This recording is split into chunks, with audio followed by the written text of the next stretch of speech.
جیسے اس امت کے اوپر اللہ رب العزت کے اور بہت احسان ہیں، 5 میرے نبی نے ایک موقع پر اور گنوائے رمضان المبارک کے اندر، کہ اللہ تعالیٰ نے اس امت کے ساتھ یہ 5 چیزیں ایسی عطا فرمائیں جو اس سے پچھلی امتوں کو نہیں دی۔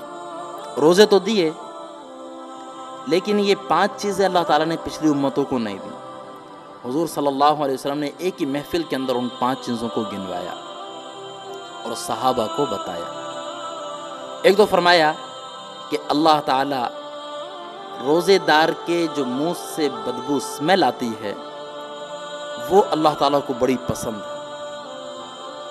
ظاہر ہے جب انسان سارا دن بھوکا رہتا ہے تو شام کے آخری حصے کے اندر جا کر معدے سے ہوا خارج ہونا شروع ہوتی ہے، جو ڈکار وغیرہ کی صورت میں اور اسمیل کی صورت میں انسان کے منہ سے آتی ہے، اور دن میں انسان دانت وغیرہ صاف نہیں کر سکتا، تو اس کی وجہ سے منہ سے بدبو آتی ہے۔ تو اس سے کوئی اگر گھن نہ کرے، پریشان نہ ہو، بلکہ اللہ رب العزت کے ہاں تو اس کی بھی قیمت ہے، اس کے اوپر اللہ تعالیٰ جنت کی خوشبوئیں اس کو عطا فرمائیں، جنت کی خوشبوئیں عطا فرمائیں۔ یہ اس امت کو یہ نعمت ملی، فضیلت ملی، اس سے پہلے کسی امت کو یہ فضیلت نہ ملی۔ دوسری چیز اللہ رب العزت نے جو اس امت کو خاص طور پر عطا فرمائی، وہ میرے نبی نے فرمایا کہ سمندر کی مچھلیاں تک روزے دار کے لیے دعا کرتی ہیں۔ اللہ اکبر!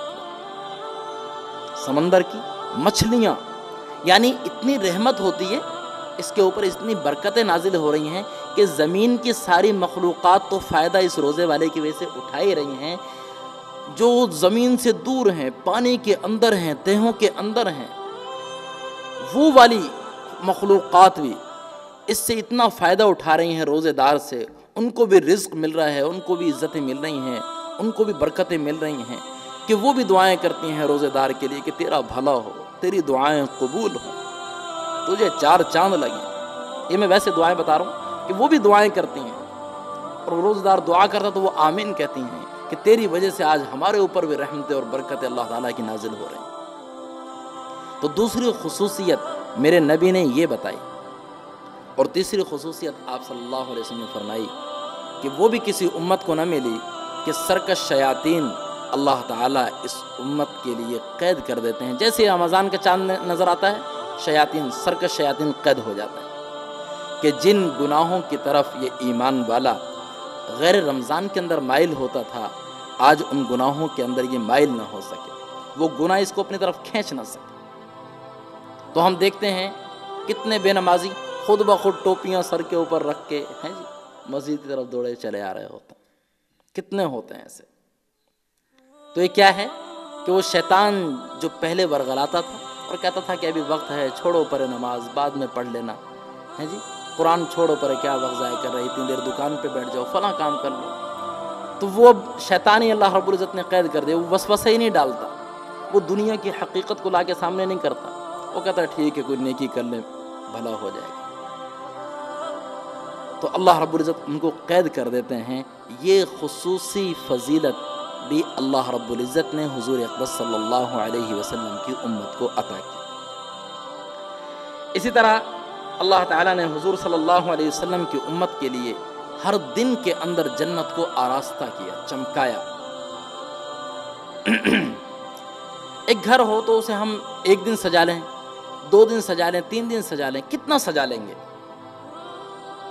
لیکن اللہ رب العزت کی شان یہ ہے کہ اس ایمان والے کے لیے، اس روزہ دار کے لیے اس کی جنت کو ہر روز سجاتے ہیں، اور زیادہ اور زیادہ اور زیادہ۔ کتنے رمضان گزر گئے، کتنے روزے گزر گئے، ہر رمضان میں اور ہر روزوں میں اس کے لیے جنت کو اور زیادہ آراستہ کیا جاتا ہے کہ میرا بندہ میرے لیے ہر چیز برداشت کر رہا ہے، میں اس کو جب یہ آئے تو میں اس کو خوش کر دوں اور راضی کر دوں۔ اللہ تعالیٰ اس کے لیے جنت کو سجاتے ہیں ہر دن کے اندر۔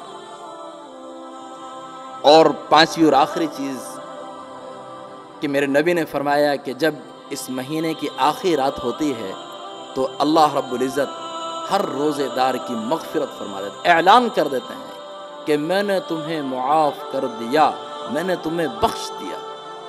تو صحابہ ایک دم کہنے لگے یا رسول اللہ وہ جو آخری رات ہے کیا وہ شب قدر ہے؟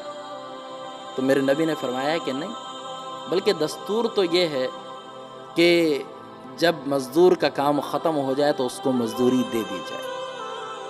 دستور تو یعنی رمضان ختم ہو گیا، اس کی مزدوری کیا ہے کہ اللہ رب العزت اس کی مغفرت کر دیتے ہیں. اور مغفرت جس کی ہو گئی اس کو سب کچھ مل گیا، آخرت کی ساری نعمتیں مل گئیں، اللہ کا دیدار مل گیا، حضور صلی اللہ علیہ وسلم کی صحبت مل گئی، دیدار مل گیا، آپ سے ملاقات مل گئی، صحابہ اکرام رضی اللہ عنہم اجمعین، اولیاء اللہ، جنت کی نعمتیں ہیں، کیا کیا چیزیں گنوائی جائیں، وہ سب کچھ مل گیا. دنیا کے اندر دو دعائیں ضروری ہیں، انسان خوب کیا کرے اور کچھ بھی نہ کرے، دو دعائیں کر لے، ایک کا تعلق دنیا کے ساتھ اور ایک کا تعلق آخرت کے ساتھ.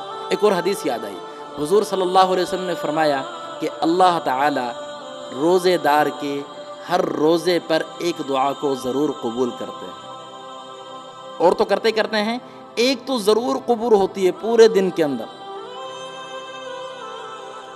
اور اگر ہم اس مبارک مہینے کے اندر 30 دن ہیں تو 30 دعائیں مخصوص کر لیں کہ آج بس یہی دعا مانگنی ہے، آج بس یہ دعا مانگنی ہے، تیسرے دن آج بس یہ دعا مانگنی ہے، تو 30 دعائیں ہم اللہ سے قبول کروا سکتے ہیں. اور دو دعائیں ایسی ہیں کہ جو ہم ہر روز اللہ تعالیٰ سے مانگیں تو دنیا کا بھی فائدہ، آخرت کا بھی فائدہ. اور دنیا کی سب سے بڑی دعائیں ہیں وہ دونوں. ایک اللہ عافیت کا معاملہ کرے، عافیت کے اندر ساری خیر و برکتیں آ گئیں. اور دوسرا اللہ مغفرت کرے، کسی کو دعا دینی ہو اسے بھی یہی، اللہ آپ کے ساتھ عافیت کا معاملہ کرے. یہ دنیا کی سب سے بڑی دعا ہے. جب عافیت ہو گئی بس مزے ہو گئے، پریشانی نہیں، تکلیف نہیں، مشقت نہیں. اور اللہ آپ کی مغفرت کرے، بخشش کرے، یہ آخرت کی دعا ہو گئی کہ سب سے بڑی چیز ہے انسان کی مغفرت ہو جانا. جب مغفرت ہو گئی تو اس کے وارے نیارے ہو گئے، پھر اس کے بعد اس کو آخرت کی ساری چیزیں مل گئیں. فرمایا روزے دار کو بھی اللہ رب العزت روزے کے بدلے میں آخر دن کے اندر، یعنی 29واں یا 30واں جو آخری روزہ ہوتا ہے، اللہ تعالیٰ کہتے ہیں اے روزے دارو، تم نے میرے لیے روزے رکھے، میں نے تم سب کی مغفرت کر دی.